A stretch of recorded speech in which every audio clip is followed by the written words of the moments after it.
शहीदों के मजारों पर लगेंगे हर बरस मेले। जो व्यक्ति देश की सरहद की रक्षा या देश की रक्षा व्यवस्था में जो योगदान देते हैं, भारत की संस्कृति, भारत की रक्षा, सम्मान, मर्यादा को आगे बढ़ाने में योगदान दे रहे हैं, वह व्यक्ति कभी नहीं मरता, वो शहीद होता है। यदि कार्यकाल के दौरान मृत्यु होती है, ये तिरंगा जब उस शरीर से लिपटता है तो व्यक्ति अमर हो जाता है।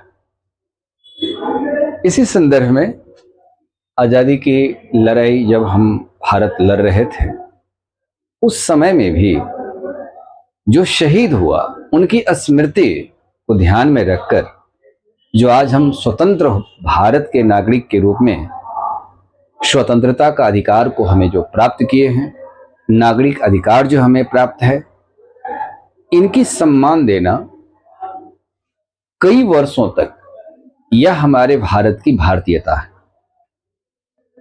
जब भारत छोड़ो आंदोलन हो रहा था, उस समय में पटना के डीएम WG आर्चर हुआ करते थे।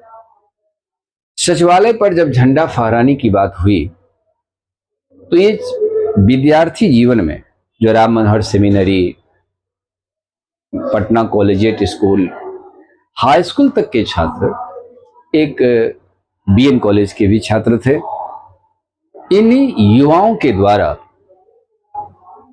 पुरानी सचिवालय पर झंडोत्तोलन किया गया। जिलाधीश आर्चर के आदेश पर ये 7 जवान शहीद हुए। इस शहीद स्थल पर जाकर हम अपने से इतिहास की संदेश को ग्रहण करके यह प्राप्त करते हैं कि स्वतंत्रता आगामी पीढ़ी के लिए भी तभी बरकरार रहेगा जब शहीदों का सम्मान हो और उनके मृत्यु को हम अमर कैसे बनाएं।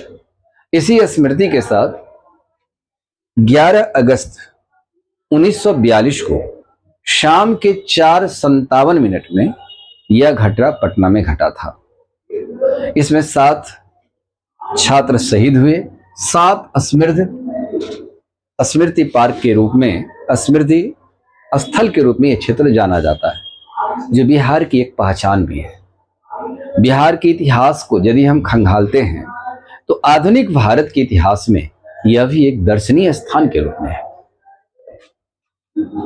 इनमें उमाकांत प्रसाद सिंह नरेंद्रपुर सारण के रहने वाले, रामानंद सिंह शहादत नगर पटना, शहीद सतीश प्रसाद झा खरहरा भागलपुर, जगपति कुमार खराठी औरंगाबाद, देवीपत चौधरी सिलहट जमालपुर, राजन सिंह बनवारी चक्र सारण, राम गोविंद सिंह दशरथा पटना के थे। और रामानंद सिंह ये राम मनोहर सेमिनरी के छात्र थे।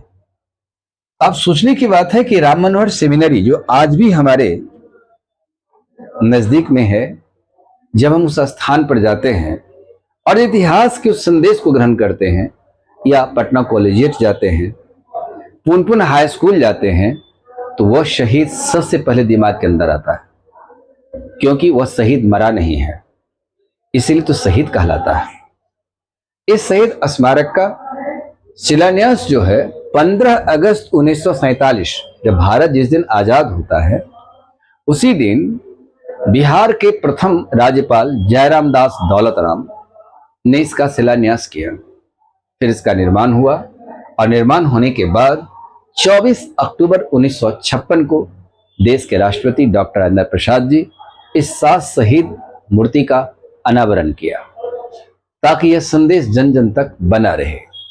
समय की बदलती प्रवाह में विधानमंडल परिसर में 11 अगस्त 1942 को जो ये शहीद हुए हैं, अमर ज्योति बनाई गई है, और यह श्रीमती राबड़ी देवी की सरकार के रीजन में बिहार में बनाई गई थी।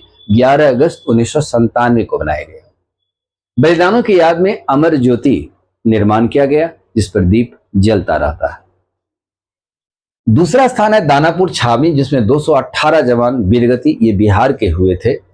इसमें शिलान्यास कर्नल RS ग्रेवाल के द्वारा किया गया था 26 सितंबर 1974 को। 30 जनवरी 2009 को इसे वीर स्मृति युद्ध स्मारक का नाम दिया गया, और इसका उद्घाटन बिहार के मुख्यमंत्री श्री नीतीश कुमार जी के द्वारा किया गया।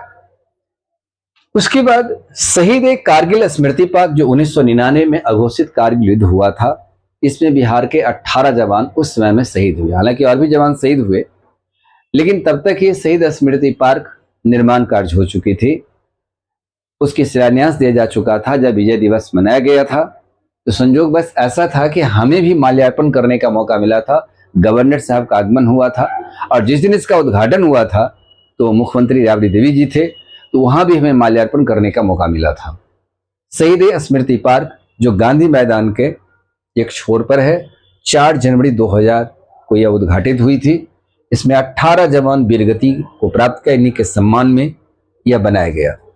तो इस प्रकार से यह एक ऐसी पहचान और वजूद हमारा बिहार भी दिया है। इस बिहार की पहचान के साथ है, हालांकि कोई भी जवान देश के लिए मरता है, लेकिन बिहार सरकार ने अपने इन जवानों के शहीदों के सम्मान में यह स्मारक का निर्माण और उसकी संरक्षण दिशा में कार्य कर रही है।